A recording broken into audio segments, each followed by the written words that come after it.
So previously I introduced you to my new Atlas 7B shaper. I took it apart, got it cleaned up, painted it, and started putting it back together. And today we're going to conclude putting it back together.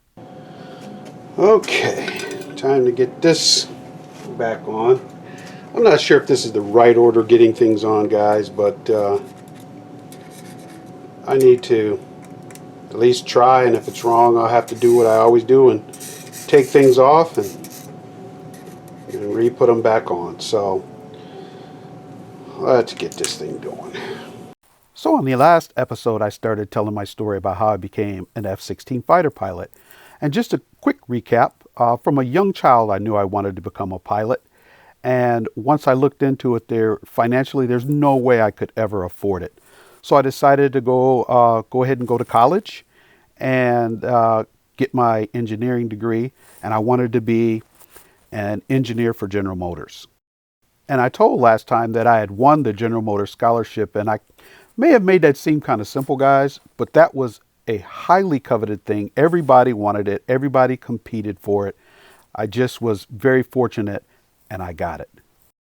Also, last time I told that in the third year of my college, a friend of mine, Marty Kaler, on my floor came running down the hall screaming he's going to be a pilot, and I grabbed him and I said, "How on earth can you do that?" So after talking with Marty, I took his advice and went and talked to this colonel, and I told you last time that I got a pilot slot. And I may have made that seem simple, but guys, it was far from it. I had to compete nationally with people, everybody who wanted to be a pilot. And so fortunately, my academics and some of the things that I was doing, and the interview and my physical, we had to take like an astronaut physical back in those days. Fortunately, with all that, I won that pilot slot. So it wasn't simple by any stretch of the imagination. And in 1984, I went to officer training in the summer for 6 weeks and came back and signed up for 2 years of ROTC. I had to go switch this gear on the shaft here. It was binding in there. I couldn't figure out why, but I guess there's a little off on centering. So I just flipped it, turned it around, and now she's good to go. Now I can crank that no problem. On with the install.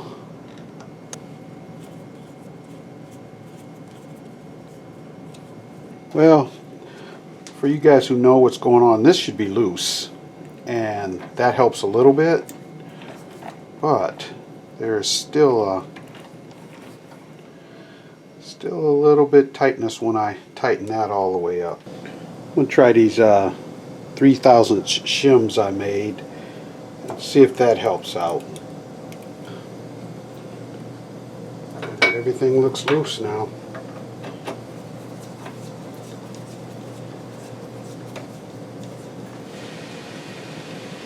Alright, so we'll trim those up and make them look nice, but that's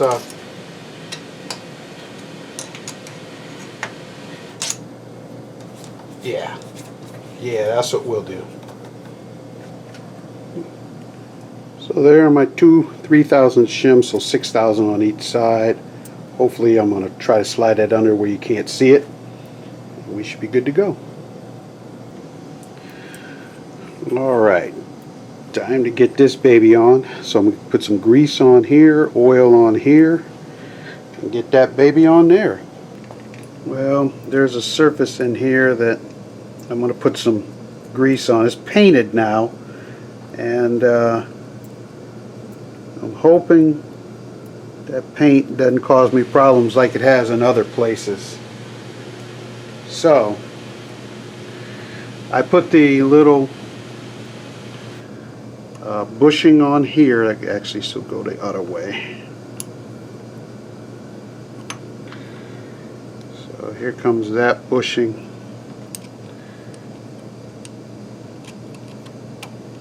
There we go. And now this. Okay, we got some work to do. So what's going on is those two don't line up here. So I got to take that off, loosen that thing up so that thing slides around.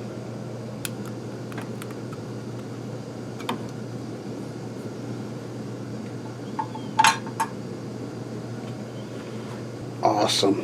I can move that. Now I'll get it into the correct spot for this to line up.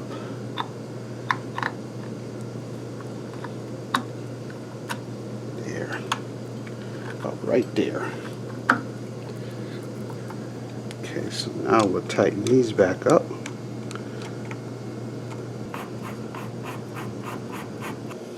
Now I suppose I can get this on while that's still off of there.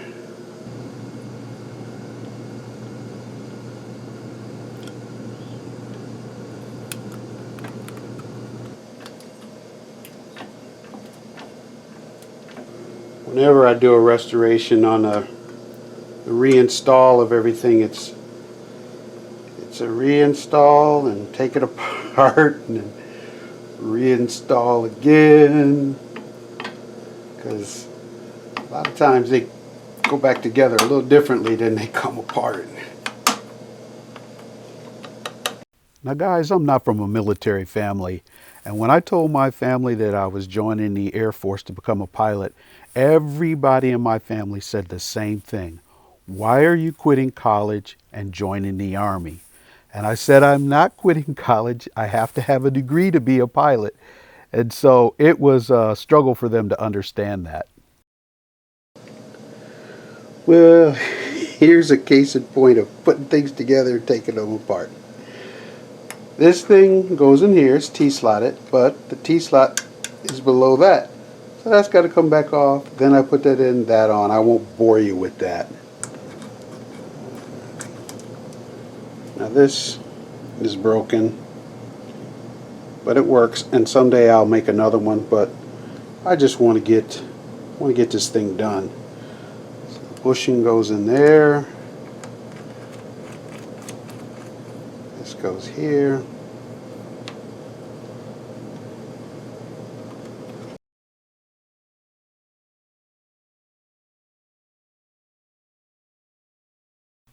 Okay, on this part here, I tell that the ratchet needs some resistance on it, and so I'm going to change those shims.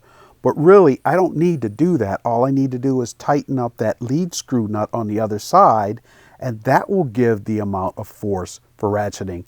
And later I do that. And here I'm just going to show that I got it to ratchet, but once again, I got the ratchet with some tension on the one side, and all I needed to have done was tighten the lead screw on the other side. And I do notice as I start turning this thing, there is a hard spot in there, and once again, it's just a matter of getting the shims correct on here, and I finally get that. Well, I'm going to try something here on these. There was one shim on there, which is this one here. Well, I cut out another shim because the manual says to, if you want to move this up and down, to loosen these 8 bolts, move it up and down and retighten them. But I don't know if I like that. There's a gib in there, and so why not just make this thing to where these are tight, but it's really a snug fit on there, but you can move it. Now you don't have to retighten, loosen and tighten, 8 bolts just to move the thing up and down. So I'm going to try that and see what happens. Okay, I put a 3/1000 shim in there, and I think I like that. It's very tight, but it's movable. So I think I may throw another 2/1000s in there, but the concept, I like the concept. Guys, I put a 2mm shim in there. Not 2mm, 2/1000s. So I put 5/1000s all together, and that is quite rock solid. And and able to move. So I think I'm gonna go with that and tighten the gib up, make it nice, and hopefully that will be still accurate. We'll see what happens. Okay, my guess is that's not supposed to run that far back, because I mean if I had that clapper box on there, I mean that would be way in there. So I am going to try to adjust that. I'm going to try to adjust it with these 3/4 on the back. Let's see here.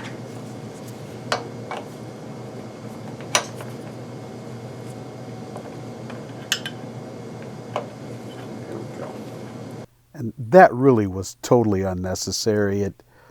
It does have that movement, but you don't use that movement.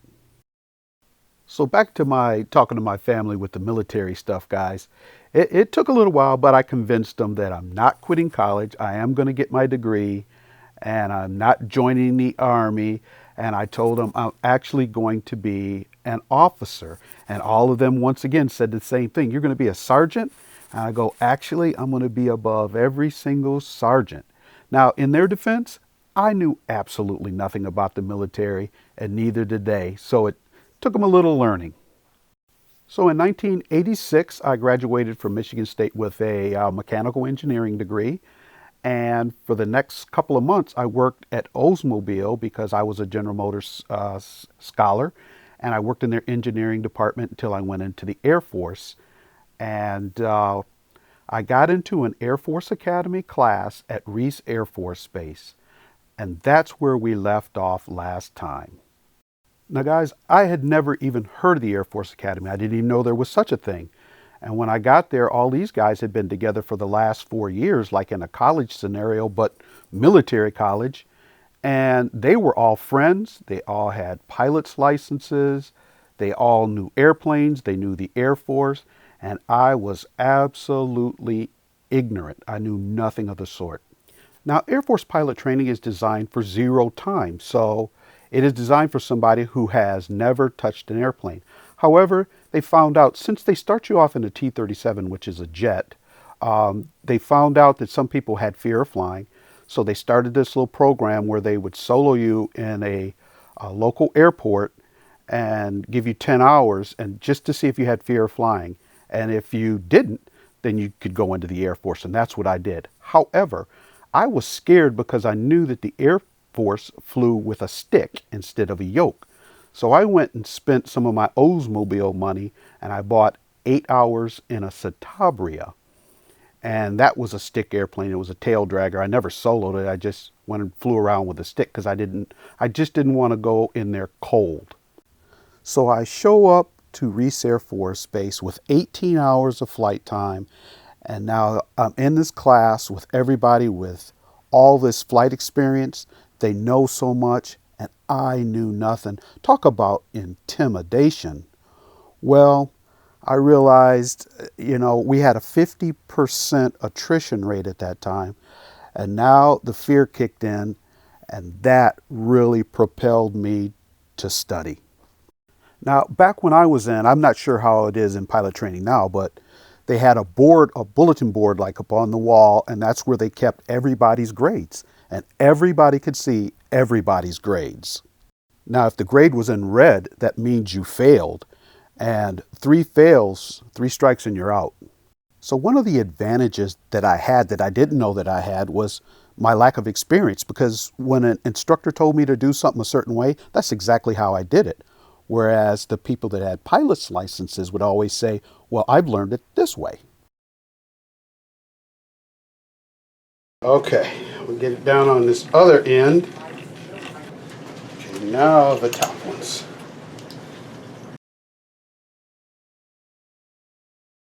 Now that I got those 4, we'll bring it back to these sides and lock in these 4. Now there's a better way to do this. I'm doing it the hard way. All right, so I've taken this thing off yet again so that this wasn't running into it, and now I can get the final 2 bolts torqued.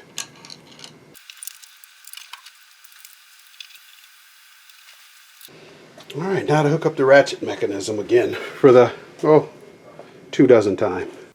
Now, meanwhile, back at pilot training, remember our grades are up on the board for everybody to see. And once the guys started seeing my grades, they started asking could they study with me. And since there were several different guys at different times that would ask to study with me, it really solidified what I had learned. And since I had no preconceived notions of flying, I flew exactly how they told me to fly. And because of this, I became the #1 guy in my section.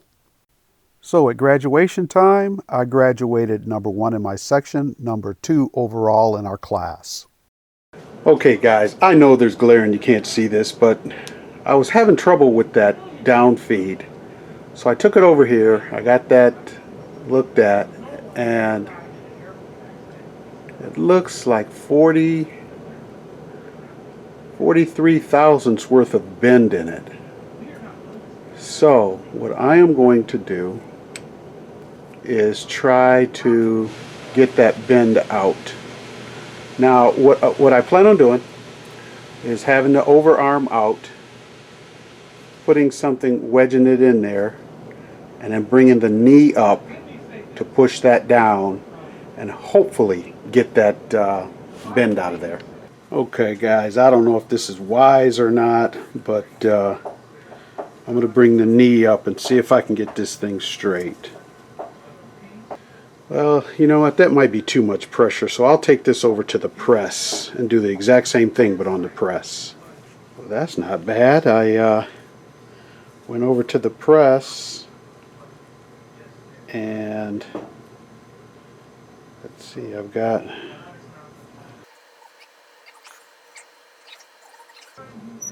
8 thousandths. Let's see where the high spot is. Same spot. Okay, so 8 thousandths. I'll go back to the press, try to get it a little bit better, but it's pretty good right now. Well guys, I got it to about 6 thousandths and I think that's good enough, so we'll go back over and try to get it back on the machine. And guys, this is night and day difference. It is absolutely night and day. Now it is usable. Alright, time to get these felt things cleaned up.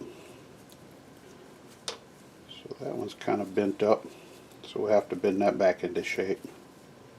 Alright, we got 2 really bad ones and 2 decent ones. So let's start with the decent ones and get them flat.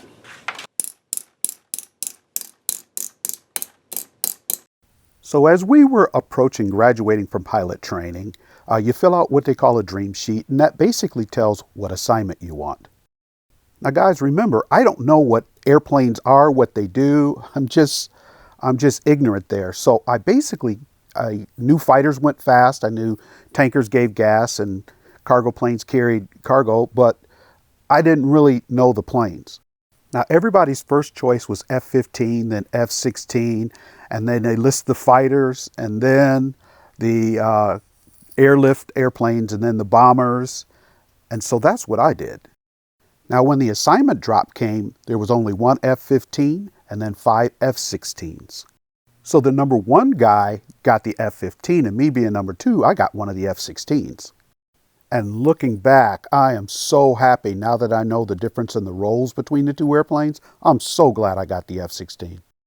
At that time, the F-15 was air-to-air only, and we could do air-to-air and air-to-ground. We were a multi-role airplane. So after graduation, I went to Holloman Air Force Base, where we got lead-in fighter training. And there we trained on the AT-38B, which is a T-38 that has hard points, which means it can put bombs on it, rockets, and a gun pod. Now the AT-38 and the T-38 are both supersonic trainers. And once I graduated from Holloman, it was off to MacDill Air Force Base, where I learned how to fly the F-16. Okay, and here they are. They're not perfect, but they look pretty good. So now I'm going to get some felt cut out for them. Alright, so the old wipers were this rubber with felt, and I went to go try to see if I can get new stuff like this. There were only 3 rubbers, and that other one had just felt in it. And so when I looked up on eBay, I found replacement felt. And this replacement felt says it does both duties, the rubber and the felt.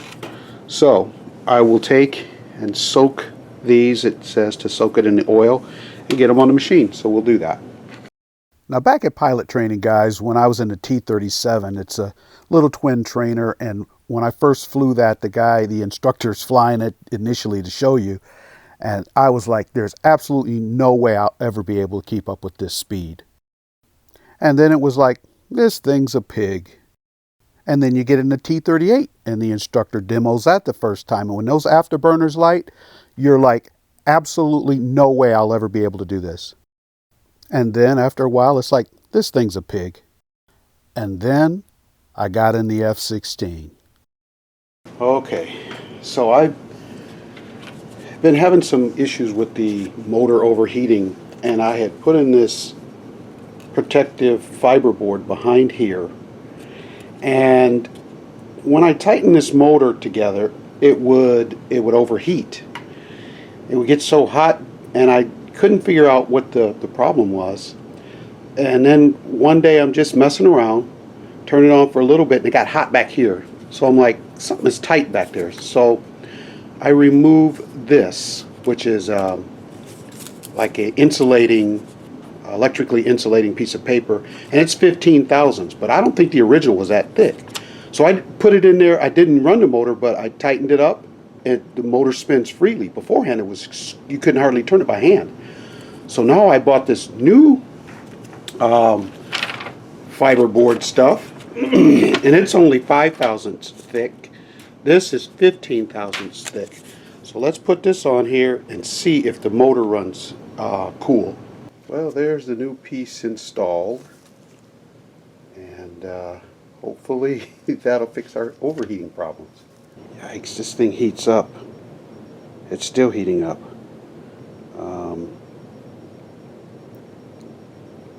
And when I stop it, it was free when I first did it, but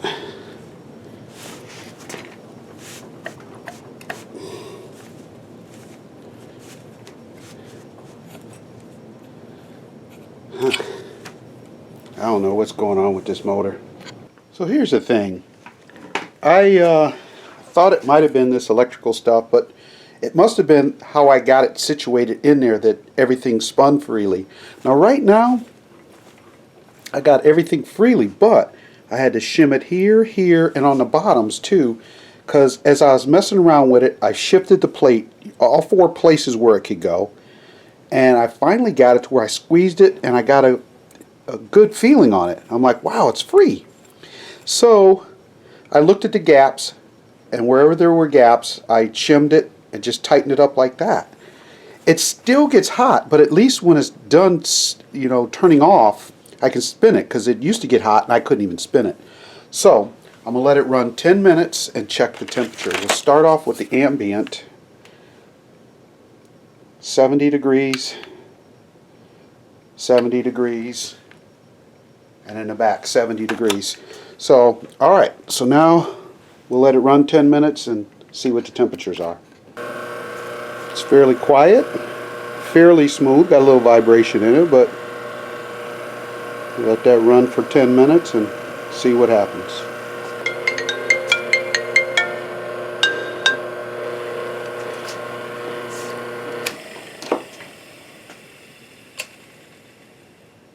Okay, the good news is, I mean, it spins free.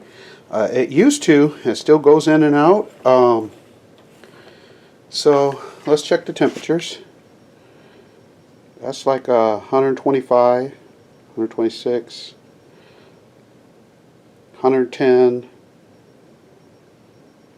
107 on there, and in the back 130, 134. See, the thing is I don't know if those are good temperatures or not. I mean, it's warm, but it doesn't smell bad. And that's the thing, guys. If somebody knows that that's bad or not, would you please let me know? Anyway, I'm going to hook that up to the machine and keep an eye onto it. Now, my first F-16 ride was when I got down to F-16 school.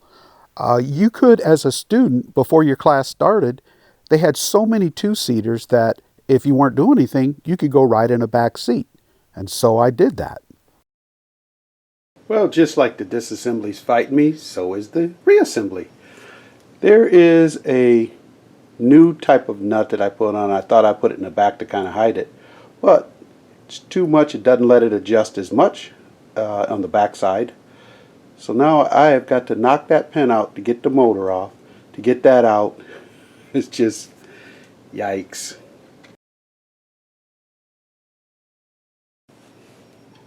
See, this is the old screw. See how thin it is? That's the new one, so it's twice as thick.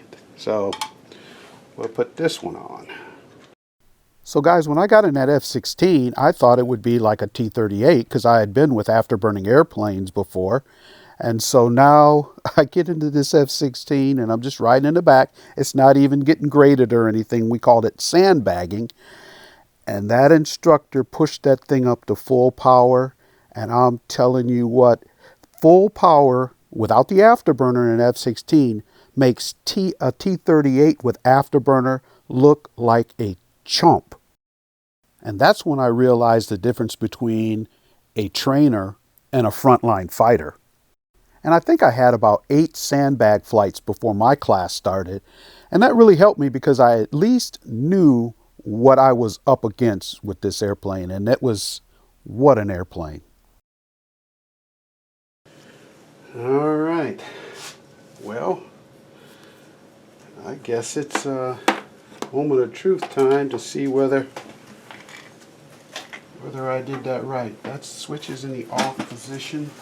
Okay, you guys are going to get to witness this with me. I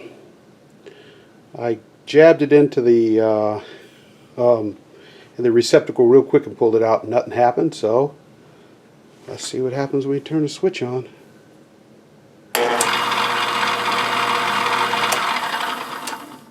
That is good news. Okay, let's get the belt hooked up.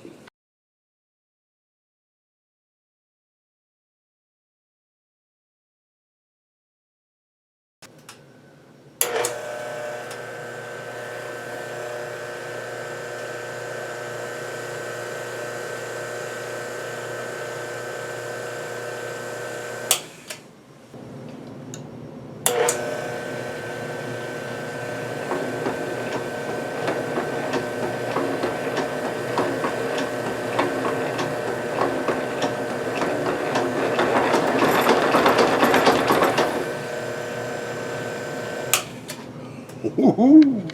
All right, I went and put oil where it's supposed to go, and let's give this a shot.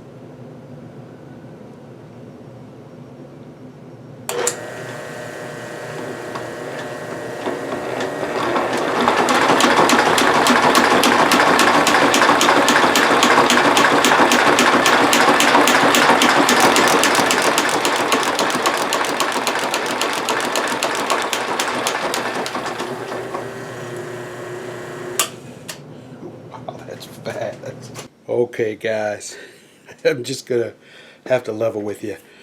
Nothing's set up really correctly. I just got some clamps holding this piece of aluminum down, and I just want to see this thing cut for the first time. I'm gonna do it manual. I have swung the thing through to make sure it doesn't hit. So this is the very first cut. So wish me luck, guys. Here we go.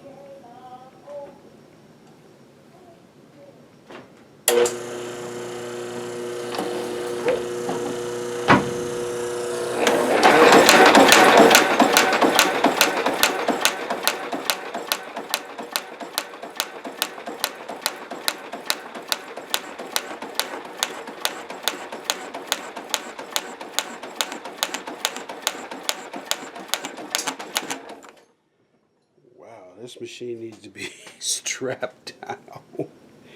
Yikes. Okay, yeah, it's like a bucking bronco. Especially at that speed, and I can't slow it down because of the pulley. Let's see if I can shim this leg. Okay, let's try that again.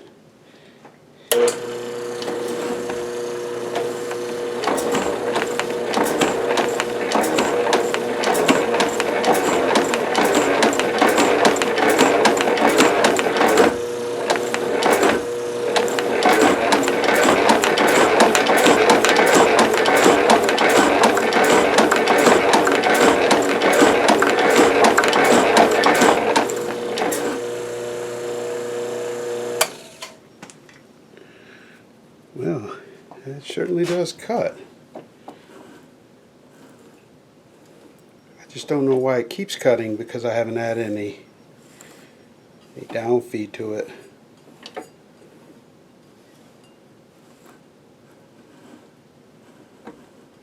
Still getting a couple of little chips there. Right. Well, I gotta figure out how to slow it down. That sure does cut. Let me move it over just a little bit more.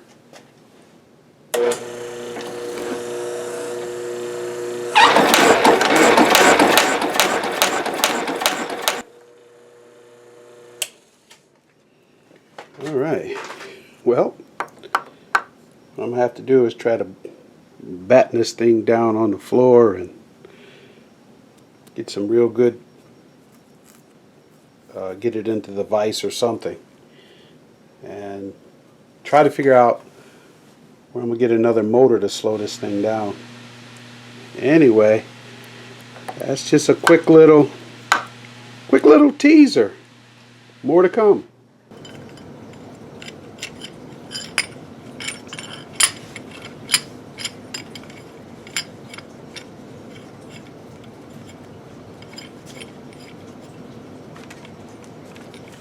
Alright, after a lot of hard work there, I figured it out that these had to go on the correct sides. I didn't know they were dependent on that.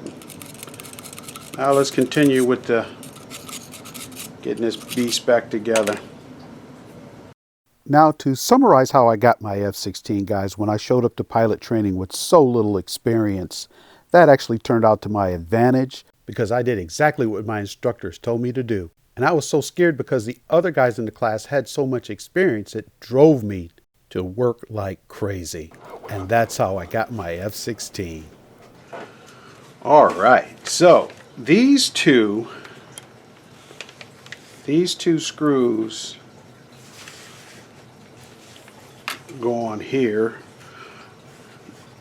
So we'll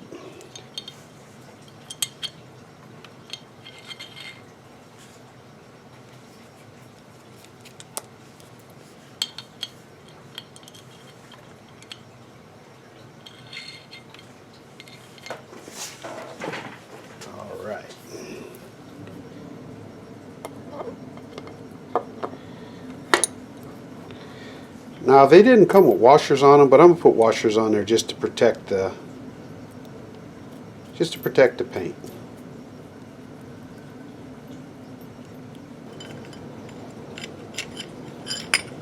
All right, let's get this on the shaper.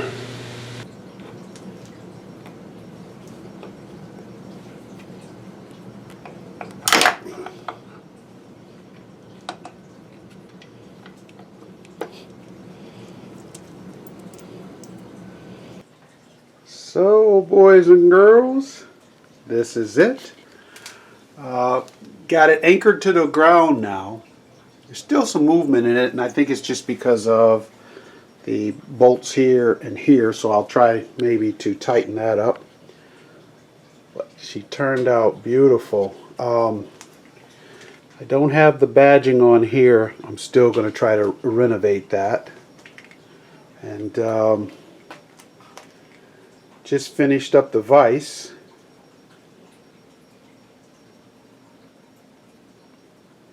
We'll take it for a test ride here in a second. So here she is. I think it turned out pretty good. And I left this badging on here. That came with it. And thought, why not? We'll leave that on there, make it, you know, look a little better. I wish I could get a new badge here. And of course the other one on the other side needs to be put on. But that's it. I just finished up restoring the vise. Needed to make that lead screw in there. And that's on a Journey to Journeyman. And let's show you this thing working. Okay guys, I have to show you one of the features I think is pretty cool. And I'm new to Shaper, so this is all new to me. But check this out. So you run the ram till it gets to the very end of its stroke. Alright, so that's back here. And now I want to take and just act like you're loosening that. So you just hold this, loosen that. And now I want about 3.5 inches of travel. So now I take this, I'm going to go 3.5 and a little bit. Now you tighten this back up, set it.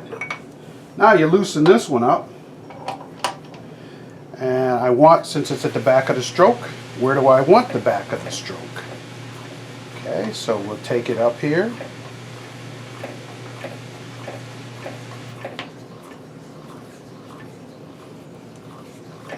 I want the back of the stroke about right there.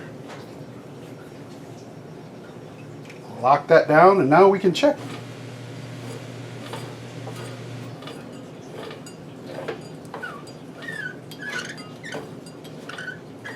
Perfect.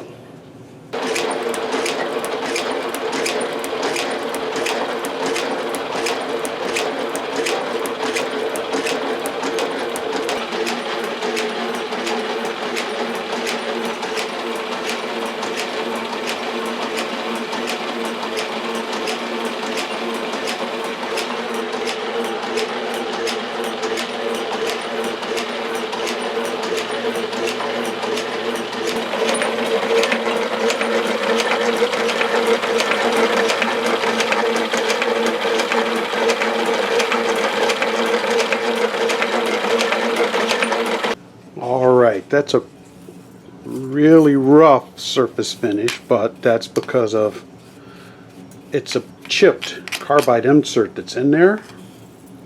And so I'm just testing things out right now, but in a minute here I'm going to stick in a good insert or put a good edge on it, and we'll see how it does. But right now I'm just testing her out. Alright, this is a bigger step over now. We'll see what that does. And I had it retracting on the wrong side, so we'll see what that does. Here we go. Well guys, this concludes my Atlas 7B Shaper Restoration video series. I really hope you enjoyed it. I did a little something different this time in the sense that this is a 2-year restoration, and I didn't post a single video until I was about 95% done, and that way I knew that once I started posting I'd be able to complete it and have a complete series without the pressure of having videos in a certain period of time. Well, the surface finish is real rough, kind of like a record player, but just checking out the carbide. I don't know the right angles. That's a lathe tool in there, and so I'm going to have to figure out how to make shaper tools and grind them correctly, high-speed steel. But guys, I got a shaper and it cuts. It makes flat things flatter. I love it. Thanks again for watching.